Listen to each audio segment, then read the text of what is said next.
The night doorbell presenting the devil show. The dimly lit hallway stretched out before me, its peeling wallpaper and creaky floorboards whispering secrets of a forgotten past. I had stumbled upon this abandoned mansion while exploring the outskirts of town, but it was what lay beyond the mysterious door at the end of the corridor that sent a shiver down my spine. The forgotten room. The door, covered in layers of dust and cobwebs, appeared to have been undisturbed for decades. My curiosity got the better of me, and I grasped the tarnished doorknob, slowly turning it until the latch clicked open. The door creaked open to reveal a room frozen in time. Dim, dusty light filtered through cracked windows, casting eerie shadows on the room's contents. The furniture was draped in dusty sheets, like ghosts of the past. An ornate mirror, tarnished with age, stood at the center of the room, reflecting a long-forgotten world.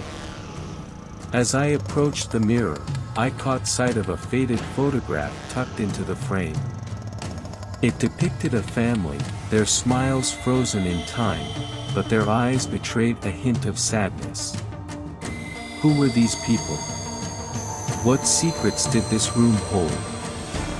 My investigation continued as I began to peel back the dusty sheets from the furniture. Each piece revealed a piece of history: a childhood diary filled with dreams and aspirations, a wedding dress that had never been worn, and a collection of letters tied with a ribbon, their words filled with longing and regret. The more I uncovered, the more I felt the weight of the past pressing down on me. It was as if the room held the memories of those who had lived here, and they were desperate to be heard.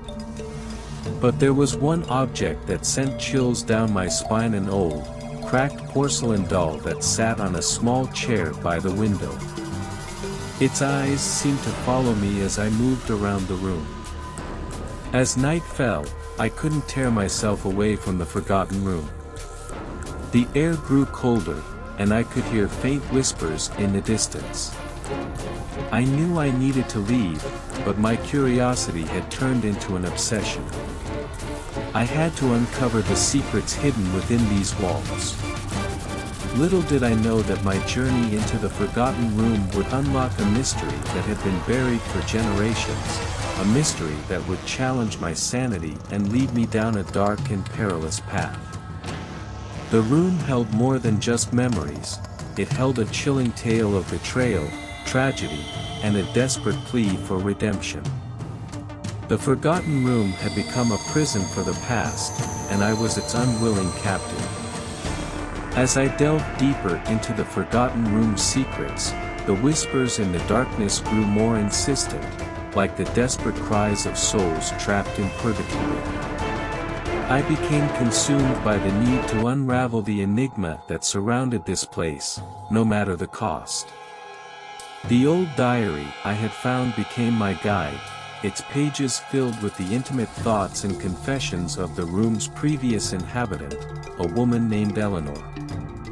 Her words spoke of love, betrayal, and a haunting darkness that had plagued her family for generations.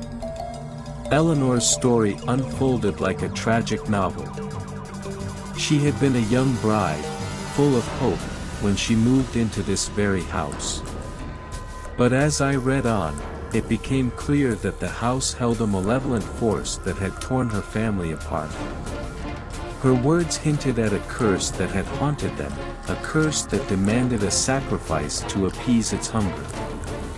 Late one night, as I pored over the diary, I heard a soft whisper in the room, a voice that seemed to come from the shadows.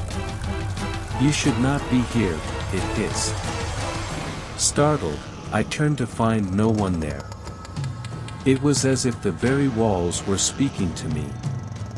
With trembling hands, I continued my investigation, determined to break the curse and free the tormented souls that lingered here. Each revelation brought me closer to the heart of the mystery, but it also pushed me deeper into a nightmare. The porcelain doll, once a harmless relic, began to move on its own, its eerie laughter echoing through the room. As days turned into weeks, I became a mere shadow of my former self, consumed by the riddle of the forgotten room. Sleep eluded me, and the whispers in the darkness grew louder, their words filled with menace and despair. I knew I was in danger, but I couldn't turn back now. One fateful night, as a thunderstorm raged outside, I made a horrifying discovery. Behind a hidden panel in the room's wall, I found a collection of bones, human bones. It was the remains of Eleanor's family, victims of the curse that had plagued them for generations. And with that discovery, the malevolent force that had lurked in the shadows was unleashed. The room itself seemed to come alive, its walls closing in on me, trapping me within its suffocating embrace. I realized then that I had become a part of the room's dark history, a pawn in a sinister game that had been playing out for centuries. Desperation overtook me as I struggled to break free, to undo the curse that bound me to this place. But the forgotten room had other plans. Its whispers turned into howling screams, and the porcelain doll, now grotesquely animated, advanced toward me with murderous intent. My only chance for survival was to confront the malevolent force that dwelled within the room, to uncover the truth behind the curse and put an end to its reign of terror. With every ounce of strength I could muster, I plunged deeper into the heart of the mystery, determined to break free from the forgotten room's sinister grasp, and to finally bring peace to the tormented souls that had been trapped within its walls for far too long. The storm outside mirrored the turmoil within the forgotten room, and the battle between the sinister force and my unwavering determination raged on. I began to piece together the cryptic clues left behind by Eleanor, desperate to uncover the curse's origins and find a way to break its hold. The diary had hinted at a hidden chamber beneath the house, where the curse's source might be buried. Armed with this knowledge, I set out to explore the dark and labyrinthine basement. The air was thick with foreboding as I descended into the subterranean depths, following the trail of flickering candles that lined the way. The underground chamber was a chilling tableau of ancient rituals and forbidden magic. An altar stood at the center, adorned with sinister symbols and surrounded by arcane artifacts. It was clear that this was the epicenter of the curse, where the malevolent force drew its power. As I approached the altar, I could feel the room's malevolence intensify, as if it sought to devour me whole. The porcelain doll, now a grotesque abomination, came to life once more, its porcelain limbs contorting unnaturally as it lunged at me. With a surge of adrenaline, I fumbled for a nearby candlestick and swung it at the doll, shattering it into pieces. The room trembled as if in pain, and the air grew heavy with a palpable malevolence. I knew I had little time to act. The diary had mentioned a ritual of purification that might break the curse, a ritual that required a sacrifice of love. Eleanor's final entry had hinted at her love for her family, and in that moment of clarity, I understood what I must do. With trembling hands, I gathered the bones of Eleanor's family, placing them on the altar as an offering of love and redemption. The room resisted, its malevolent force surging against me, but I pressed on, reciting the words from Eleanor's diary, beseeching the curse to release its grip on the house and the souls it had trapped. The storm outside reached its crescendo, and a blinding bolt of lightning illuminated the chamber, casting eerie shadows on the walls. In that moment, I felt a surge of power, as if the curse itself recoiled from the light. The room seemed to tremble one final time before falling into an eerie silence. I knew then that the curse had been broken, and the forgotten room had released its hold on the past. But as I emerged from the underground chamber, I couldn't help but wonder if the malevolent force had truly been vanquished or if it had merely retreated, waiting for another unwitting soul to stumble upon its dark secrets.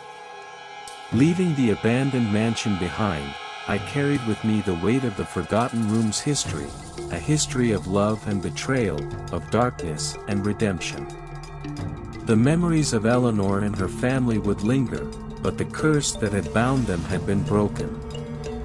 As I walked away from the mansion, I couldn't help but hope that they had finally found the peace they had been denied for so long. Months passed since I had left the cursed mansion behind, but the memories of that harrowing ordeal continued to haunt my dreams. The Forgotten Room had left an indelible mark on my soul, a constant reminder of the fragility of the boundary between the living and the dead. I couldn't escape the feeling that the malevolent force from the Forgotten Room still lingered, its presence a shadow that followed me wherever I went.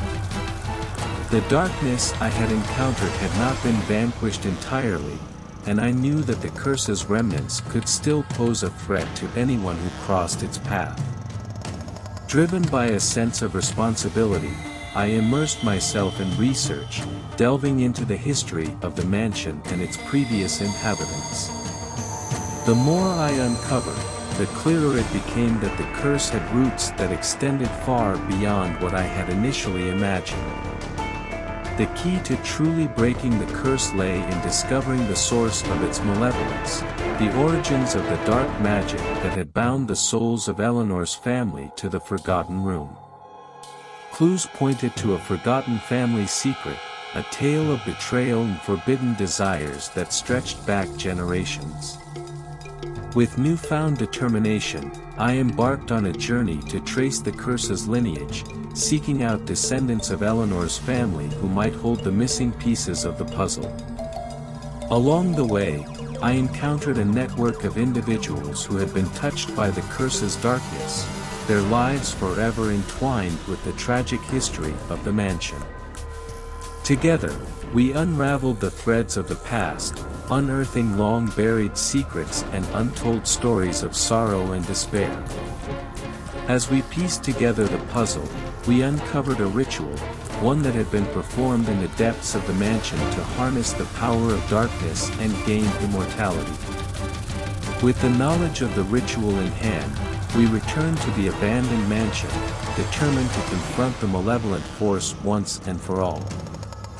Armed with the combined strength of our determination and the stories of the past, we performed a counter-ritual, a ceremony of love and forgiveness meant to cleanse the mansion and break the curse's final hold. The mansion trembled, and the Forgotten Room itself seemed to weep as the curse was finally severed, its dark power dissipating like smoke in the wind. We watched as the once ominous mansion transformed, its decrepit walls and haunted corridors becoming a place of peace and serenity. As the curse lifted, I felt a profound sense of closure, a weight lifting from my shoulders. Eleanor and her family's spirits, now free from their torment, seemed to fill the air with gratitude, their presence fading into the ether. I left the mansion one last time, knowing that the Forgotten Room would never be forgotten again. Its history, though marred by darkness, had been rewritten with an ending of redemption and release. And as I walked away, I couldn't help but wonder if the malevolent force had been banished for good or if, like the whispers of the past, it lingered in the corners of our world, waiting for another to unlock its dreadful secrets. Friends, how did you like the story? Don't forget to write in the comments, like the video and subscribe to the channel. See you tomorrow with another new interesting story. Thank you.